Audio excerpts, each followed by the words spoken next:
Ibraninya, Amsal di dalam bahasa Ibraninya masyal, kemiripan artinya ya. Kalau di dalam bahasa Yunaninya artinya itu parabel, yaitu perumpamaan. Jadi Amsal ini artinya mirip-mirip gitu ya, perumpamaan begitu. Lalu kalau kita lihat di dalam ini apa itu, mereka mengatakan bahwa Amsal itu sebuah kumpulan atau peribahasa, pepatah, ucapan, nasihat, wejangan. Jadi isinya kitab Amsal itu adalah mengenai ini, ya. Peribahasa, pepatah, ucapan, nasihat, wejangan. Memang agak sulit bagi kita karena kita nggak belajar. Mereka punya pepatah, ya. Orang Yahudi punya, tapi kita belajar sedapat mungkin. Lalu Amsal ini diumpamakan seperti vitamin, saudara ya. Bisa menyehatkan mental dan rohani, tapi nggak boleh dimakan satu hari satu botol ya. Jadi artinya itu makan dalam jumlah yang tertentu, jangan terlalu besar. Jadi baca Amsal itu sedikit-sedikit tadi diresapi untuk kesehatan. Lalu kitab Amsal itu lebih fokus tentang kehidupan setiap hari. Jadi kebanyakan bicara tentang etika, sosial, ekonomi, begitu ya. Jadi tentang ini supaya kita bisa tahu bagaimana hidup jadi anak Tuhan. Nah, ini di dalam ayat 1 sampai 7 ini sampai itu Amsal Salomo, kebanyakan Salomo yang nulis ya Saudara ya. Dia ayat 1 ini tema Amsal-Amsal Salomo bin Daud Raja Israel. Artinya Amsal-Amsal ini maksudnya itu perumpamaan atau puisi syair yang ditulis oleh Salomo, saudara ya. Tapi ada yang orang lain yang nulis juga.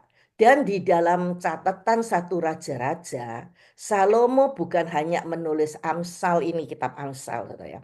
Tapi dia menulis banyak Amsal, nggak dicatat di sini. Ada 3.000 Amsal jumlah semuanya ya. Lalu dia juga bikin nyanyian, ada 1.005 nyanyian, ada 1.005. Jadi ini yang dilakukan oleh Salomo ya Saudara ya.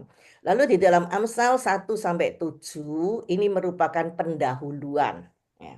Memberikan kerangka dasar. Jadi seluruh kitab Amsal itu ada kerangkanya, yaitu ini 1 sampai 7. Lalu menekankan bagaimana supaya hidup bijaksana dan sukses. Jadi saudara kita bersyukur ada kitab Amsal supaya kita jadi orang yang lebih bijaksana ya, lebih sukses di dalam kehidupan kita. Asal kita mau menurut ya saudara ya, mendengarkan firman dan melakukannya. Nah, lalu ini ayat 2 sampai 7 itu adalah tujuan dari Amsal. eh, Nah, ini mengetahui apa tujuannya supaya kita tahu akan hikmat dan didikan. Itu tujuannya. Supaya ngerti kata-kata yang bermakna. Supaya menerima didikan dan jadi pandai. Orang yang nggak mau dididik nggak akan pandai ya. Supaya apa kita menerima kebenaran, keadilan, kejujuran, kecerdasan pada yang tidak berpengalaman. Jadi kita itu terus mau cari pengalaman melalui Amsal ya. Pengetahuan, kebijaksanaan khususnya untuk orang muda. Maksudnya orang muda itu bukan orang yang muda umurnya aja, muda rohaninya ya. Nggak ngerti apa-apa itu termasuk orang Kristen muda, saudara ya. Atau anak-anak begitu ya. Menambah ilmu jadi supaya lebih pinter, bisa mempertimbangkan dengan bijaksana bahan pertimbangan, bisa mengerti amsal dan ibarat-ibarat. Jadi ngerti ini artinya apa begitu ya. Bisa mengerti perkataan dan teka-teki orang bijak. Bisa takut kepada Tuhan. Nah, ini tujuan daripada kitab Amsal. Kunci dari kitab Amsal itu terdapat di pasal 1 ayat 5. Baiklah orang bijak mendengar. Jadi ingat telinga harus dipasang ya, itu kuncinya ya. Menambah ilmu dan baiklah orang yang berpengertian beroleh bahan pertimbangan. Jadi kita itu kalau mau dengar itu akan menambah ilmu, akan tambah bahan pertimbangan. Lalu kunci yang kedua di dalam ayat 7, takut akan Tuhan adalah permulaan pengetahuan. Jadi takut itu artinya hormat. Ya, bukan hanya takut-takut seperti takut anjing, takut harimau, bukan. Artinya itu hormat. Kita nggak berani sembarangan ngomong, nggak berani sembarangan bertindak, nggak berani sembarangan maksudnya berbuat dosa, ya.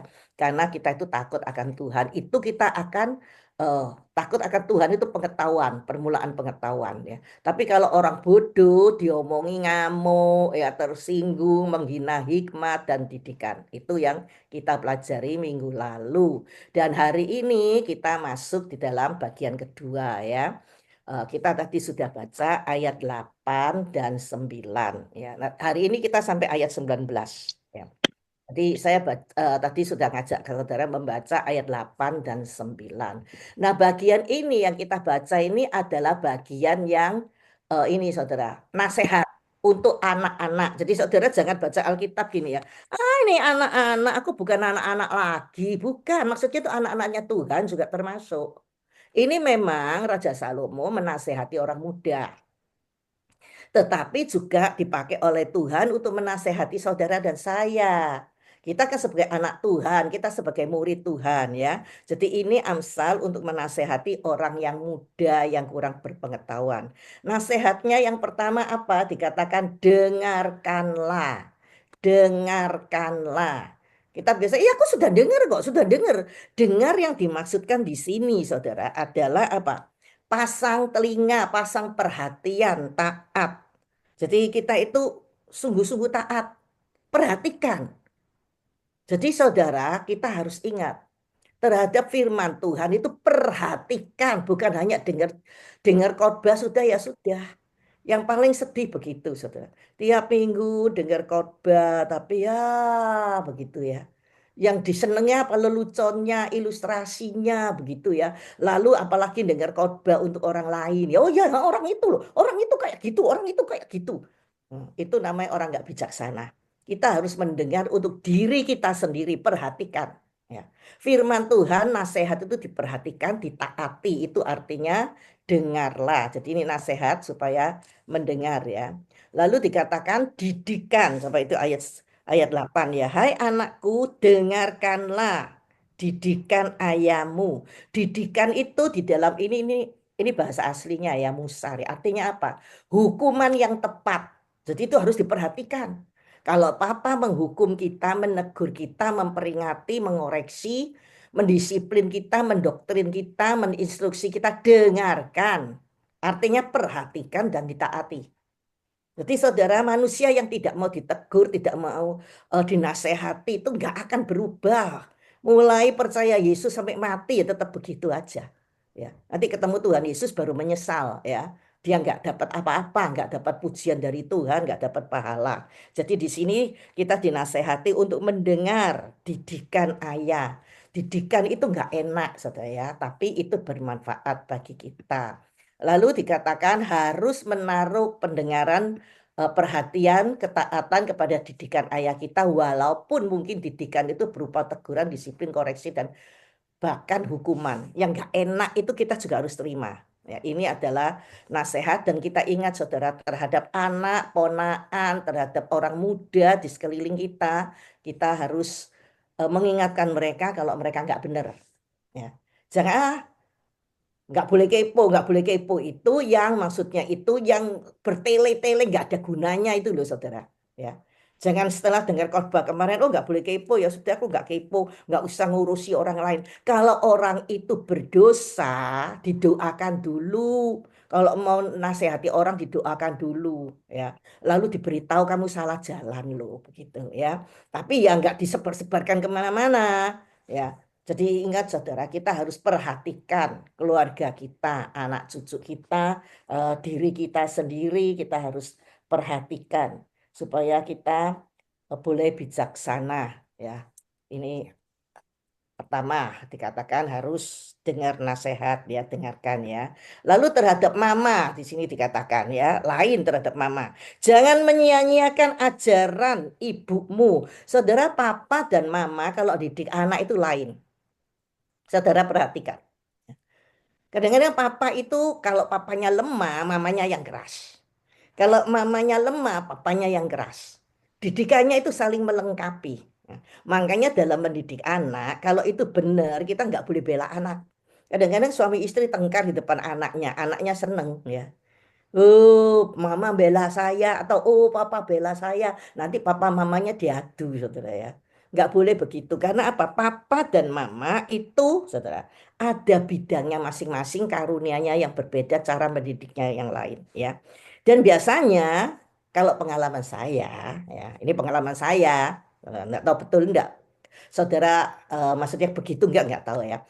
Biasanya anak-anak itu lebih nurut ngomongannya papanya, karena papanya nggak bawel. Kecuali kalau papanya bawel ya, mamanya yang diem gitu ya. Jadi biasanya anak-anak kalau diomongi saya itu nggak dianggap gurau gitu ya. Main-main gitu ya. Karena mungkin sama mama kan mamanya sering ngomong begitu. Kalau sama papanya, hei papa, ada apa gitu, takut gitu ya. Meskipun nggak setuju sama papanya, diem aja begitu. Jadi mama itu mungkin ya kebanyakan wanita itu kebanyakan dicipta itu lebih cerewet ya, cerewet. Karena apa? Coba lihat anak naik kursi, jangan naik-naik nanti jatuh. Mulai kecil kan gitu toh. Jangan pegang pisau, jangan gini, jangan ke papa kan kerja, jarang di rumah. Jadi mungkin anak itu nganggap, ayah mama ini bawel nggak didengar, sudah ya. Disia-siakan. Makanya di sini dikatakan jangan menyia-nyiakan. Menyia-nyiakan itu bahasa aslinya bahasa Ibrani itu natas, artinya jangan meninggalkan, jangan melepaskan, jangan menganggap kolot, basi, tidak relevan, tidak up to date, ketinggalan zaman mama itu ya, diabaikan, dilupakan, dianggap dirinya lebih pinter, ngerti semuanya, pakai metodeku sendiri, gitu ya. Tapi yang jadi mama juga ingat ya, anak sudah gede kita jangan bawel ya. Kalau saya sama anak saya ngomong, kalau nggak mau dengar udah didoain. Contoh soal ya, mau beli sepeda motor, itu berapa tahun yang lalu saudara ya. Lalu dia bilang papanya, pokok apa-apa mesti ngomong sama papanya, papanya paling paling oke gitu ya. Mamanya denger langsung marahi papanya. Anak itu beli sepeda motor dari Merset ke sini 5 jam. Nggak masuk angin tuh, anakmu itu suka sakit. Lalu papa mulai pikir. So.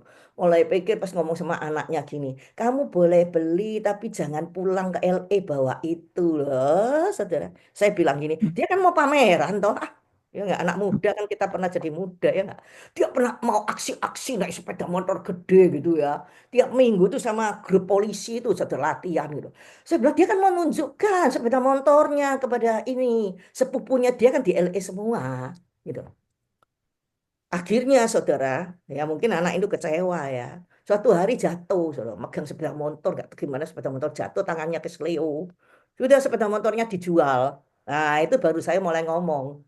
Puding mama tuh. Wah, nah itu. Tidak nurut ngomongannya mama, itu tok titik sudah.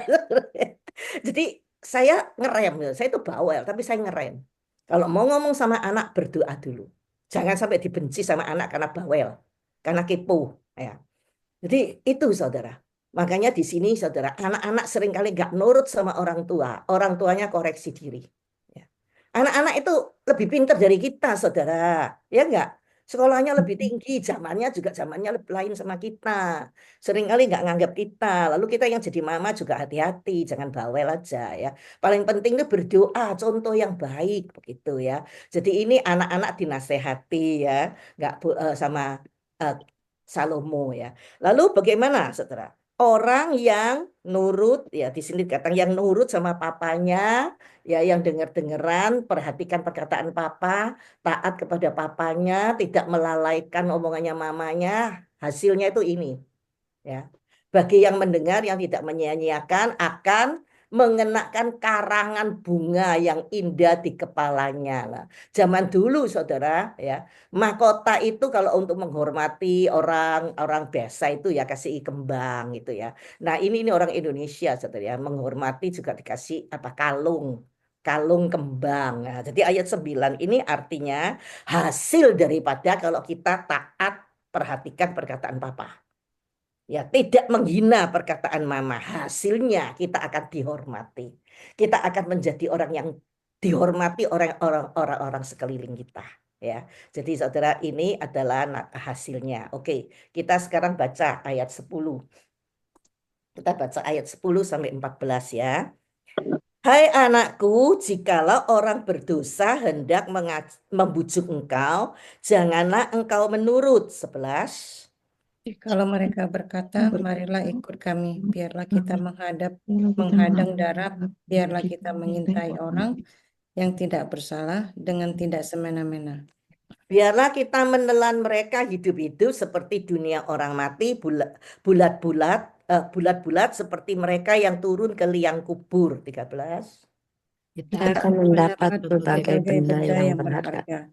Kita Kita akan akan memenuhi rumah kita dengan barang barang rampasan. Buanglah undimu, buanglah undimu ke tengah-tengah kami. Satu pundi-pundi bagi kita sekalian. Oke, sekian dulu. Nah, ini saudara nasihat kedua ya. Tadi dinasehati suruh nurut orang tua. Nah, saudara, siapa orang tua kita? Kita kan sudah nggak punya papa mama. Orang tua kita, senior kita, pemimpin kita. Tuhan itu, saudara, harus kita dengar ya. Lalu yang kedua, peringatan, nasihat kepada anak-anak atau kepada murid, orang muda, hati-hati di dalam pergaulan. Orang muda itu paling gampang jatuh di dalam pergaulan. Ya. Kita juga begitu, saudara. Lihat orang baik, sering ngasih kita duit ya. Waduh, muji-muji di depan kita, kita baik, tapi kita nggak tahu di belakangnya seperti apa. Makanya di sini dinasehati di dalam pergaulan hati-hati, belajar ngomong tidak terhadap penggoda-penggoda.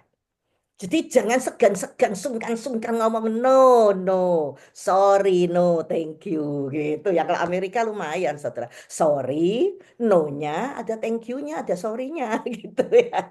Ya kita yang sopan ya terhadap penggoda kita. Jangan menuruti bujukan orang berdosa.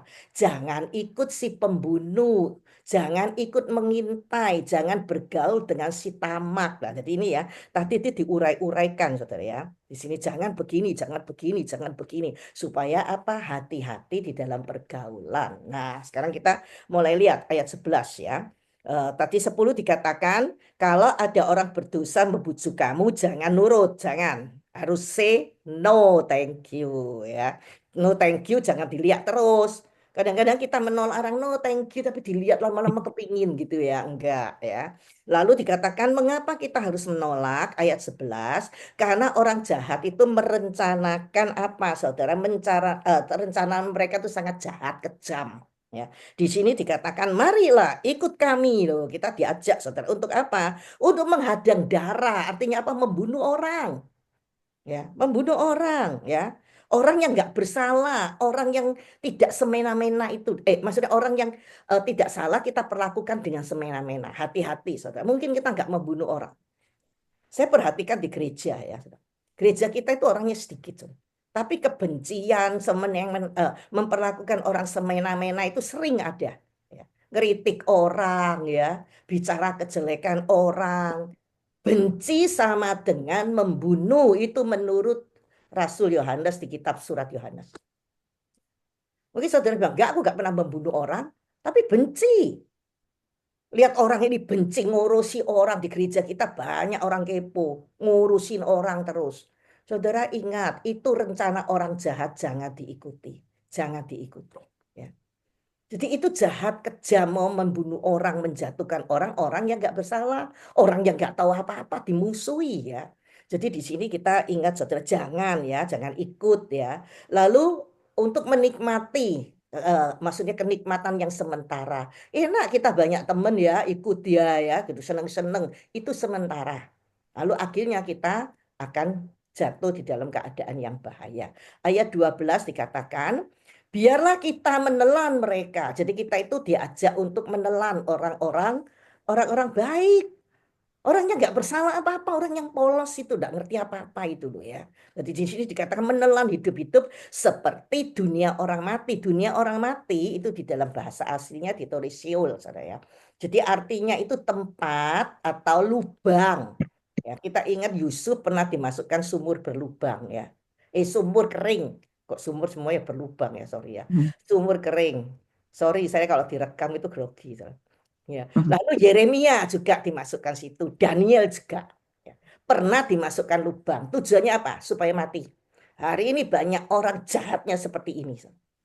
Orang itu diasingkan, dimusuhi, ya. Dimasukkan satu lubang. Mungkin nggak mati orangnya, tapi mematikan semangat hidup dia, mematikan nama baiknya, kedudukannya, itu jauh lebih kejam, saudara. Jadi hati-hati kita jadi anak Tuhan, kalau ada teguran firman Tuhan, koreksi diri. Ya. Jangan jadi orang jahat. Ya. Lalu ayat 13, mereka itu bersuka cita melakukan kejahatan, saudara. Kita akan mendapatkan berbagai benda yang berharga. Kita akan memenuhi rumah kita dengan barang rampasan. Ya. Wah, kita jadi orang kaya loh. Mereka dibunuh semua begitu ya. Sukacita melakukan kejahatan, sukacita. Tujuannya mendapatkan kekayaan. Jahat bukan main orang-orang ini. Makanya itu tolak dia. Say no, thank you, jangan ikuti. Ya. Lalu ayat 14 ini klimaksnya di bagian ini ya. Nasihat yang kedua. Undangan orang jahat untuk membuang undi, artinya apa? Bagi-bagi hadiah. Zaman dulu itu saudara, kalau sudah perang menang, dapat rampasan, ya, daripada tengkar, buang undi. Oh, dapat satu, kayak orang itu loh. Kalau orang misalnya keundangan apa ya di Indonesia suka ada lotto prize ya namanya ya. Undian dapat ini, dapat ini, dapat ini. Seneng loh saudara. Itu harus ditolak. Maka saudara setiap buka mata pertama berdoalah. Tuhan berikan saya hati yang takut kepada Tuhan. Hati dan telinga, mata semua yang bijaksana. Jadi kita mendengar semua jangan langsung diterima. Diselidiki dulu. Kalau nggak benar, say no. Jangan semua berita diterima lalu pusing di situ, lalu ikut-ikut. Jangan. Jadi orang tenang, banyak berdoa, ya. Jadi ingat, ini orang jahat. Tujuannya jahat, membuat orang menderita, lalu ngajak orang. Iblis itu seperti ini, tiap hari ngajak kita, saudara. Ayo ikut aku, ikut aku. Itu loh bencekno loh. Orang itu begini-begini, ngurusi orang saja. Urusilah diri kita sendiri. Apakah saya baik di hadapan Tuhan? Tuhan bagaimana menilai saya? Ya. Nggak usah ngurus-ngurusi orang lain lah, pusing. Urusan diri kita itu loh. Orang yang sering ngurusi orang lain, nggak maju rohaninya. Nggak maju. Karena tidak tahu diri. Ya, jadi di sini saudara, ini Tuhan memperingati kita sebagai anak-anaknya, jangan ikut mereka. Ya, oke. Ini nasihat untuk anak-anak Tuhan. Ya, yang berikutnya, ayo kita baca 15 sampai 19. Hai anakku, janganlah engkau hidup menurut tingkah laku mereka. Tahanlah kakimu daripada jalan mereka. 16. Karena Karena kaki kaki mereka mereka lari lari menuju menuju kejahatan kejahatan dan dan bergegas-gegas untuk menumpahkan darah. Sebab percumalah jaring dibentangkan di depan mata segala yang bersayap. 18. Padahal mereka menghadang darahnya sendiri dan menyintai nyawanya sendiri. Demikianlah pengalaman setiap orang yang lomba akan keuntungan gelap, yang mengambil nyawa orang yang mempunyainya. Nah, ini nasihat ketiga, ya. Jadi nasihat pertama tadi ingat suruh dengar, dengar itu perhatian, ya, dan taat. Lalu dengar, jangan menyia-nyiakan didikan mamanya. Lalu dinasehati jangan kumpul orang jahat, ya. Sekarang lalu kedua nasihatnya dikatakan orang ini bagaimana orang jahat itu seperti apa ya supaya tahu anaknya ya. Lalu ketiga ini kata ya nasihatnya jangan nurut kelakuan mereka. Jangan menurut kelakuan orang berdosa, stop langkahmu, stop. Saudara kita harus sering rem diri kita sendiri. Pasang rem. Kalau mobil tidak ada remnya, waduh saudara wis. Ya enggak, bayangkan sendiri. Meskipun kita nggak bisa nyetir, kita tahu. Kalau mobil nggak ada remnya, nubruk sini, nubruk situ ya. Waktu kita belajar nyetir, saya itu belajar nyetir di Indonesia, saudara. Itu yang lausunya di sebelah itu punya rem juga ya enggak? Kalau enggak lausunya mati itu kena kita ya enggak? Kalau di Amerika saya lihat polisi itu takut saudara. Kalau nguji kita ya, saya pernah ujian nyetir di Amerika. Polisinya takut saudara. Pada waktu suami saya dulu ke Amerika pertama kali itu belum tinggal Amerika tapi sudah ikut ujian ya saudara. Dia tinggalnya di Indonesia. Jadi dia lupa ngelawan arus saudara. Lalu polisinya teriak, saudara. Lalu dia langsung gagal lah. Polisinya takut mati. Ngelawan arus ya berarti mau cari mati itu ya enggak. Indonesia kan lainnya lain jalurnya ya enggak. Jadi di sini kita lihat, kita diperingati oleh Tuhan. Rem harus dipasang. Siapa yang ngerem kita? Roh Kudus. Firman Tuhan. Saudara, kita harus selalu berdoa. Apalagi orang seperti saya yang cerewet gini. Kadang-kadang kalau sudah ngomong, iblis itu ikut, saudara. Nambah-nambahi. Terus lagi cerita asik, wah gosipnya keluar. Ya. Lalu keponya keluar. Ya. Pulang sampai rumah, malam mau tidur, nggak langsung tidur. Saya berdoa tenang dulu. Tuhan, hari ini anakmu salah apa, Tuhan? Hambamu ini tadi salah apa, Tuhan? Tuhan tunjukkan semua. Kamu khotbah tadi kelebihan ini kurang. Tadi kamu ngomong sama si A, kamu nggak boleh kayak gitu. Tadi si B itu, mengapa kamu nggak menasehati? Ini si C ini kayak gini. Kamu tadi begini. Itu semua keluar. Saya minta ampun sama Tuhan. Saya seneng karena saya diperingati. Diampuni dosa saya sudah bertobat. Besok pagi minta Tuhan rem saya. Tuhan rem saya. Saya setiap kali ngomong Tuhan, Tuhan saya di mimbar itu tolong direm ya Tuhan. Kalau memang nggak harus ngomong direm Tuhan. Kalau besuk atau ngobrol sama teman waktu telepon apa rem Tuhan. Jadi saudara ingat, jangan ngikuti tingkah laku orang yang berdosa. Stop langkah kita. Bagi orang benar, saudara ya, lebih baik menjadi korban kejahatan daripada menjadi pelaku kejahatan. Nah, ini loh saudara ya. Jadi kita diperingati di sini. Lebih baik kita itu disiksa karena kebenaran. Dibenci semua orang dunia ini daripada disenangi tapi dibenci oleh Tuhan. Nah, ingat saudara. Ya. Jadi kita nggak usah ingin disenangi orang. Aku nggak punya teman, nggak apa-apa. Tuhan Yesus sahabat kita yang baik. Ya. Kalau kamu dekat dengan Tuhan terus, pasti kebenaran akan nyata. Orang lain tahu kita itu baik seperti Tuhan. Kalau kita nggak mau berkorban, saudara ya, wah kita akan melakukan kejahatan. Ya. Jadi ini nasihatnya. Lalu ayat 16, jadi kita baca sampai ayat 19. selesai ya, 19 ya, oke. Nah ini kadang-kadang sudah gini tidak connect ya. Saudara di sini kita lihat ayat 16 sampai 18. Kalau kita mengikuti kelakuan orang jahat, ada malapetaka, Pasti orang jahat itu nggak mungkin hidupnya lancar, nggak mungkin diberkati Tuhan. Senengnya mereka sementara pasti ada ya. Makanya di sini saudara dikatakan ya, hai anak-anakku jangan hidup menurut mereka ya. Karena apa ayat 16 mereka lari terus. Tiap hari itu lari menuju kepada kejahatan. Ingat saudara, kita itu anak Tuhan. Jangan ikut orang berbuat jahat. Mereka tuh bergegas menumpahkan darah. Di sini membunuh orang, di situ membenci orang. Mulutnya nggak berhenti-berhenti jelekan orang. Ya. Lalu kepo sini, kepo situ. Lalu akibatnya apa? Ayat 17 dikatakan mereka itu ada malapetaka. Dikatakan apa? Ada bahaya dengan orang jahat. Jadi mereka memasang jala, masang jaring di sini ya. Ini tujuan petani ini masang jaring ini saudara. Supaya burung nggak makan gandum atau padi itu. Kalau enggak saudara dan saya nggak kebagian ya nggak. Dipasang jaring supaya burung itu di situ ya. Lalu sudah ditarik jaringnya burungnya. Wah. Nah, di sana nggak bisa lepas. Lalu dibawa pulang, ya. Jadi apa? Jadi itulah, ya. Apa kita makan burung goreng, ya, burung darah goreng atau burung opo, burung gagak goreng atau apa, enggak tahu lah, begitu ya. Jadi dengan kata lain, orang-orang ini percuma memasang jaring. Orang jahat itu memasang jaring percuma. Karena apa? Burung yang pinter akan menghindari jaring yang ada di depannya.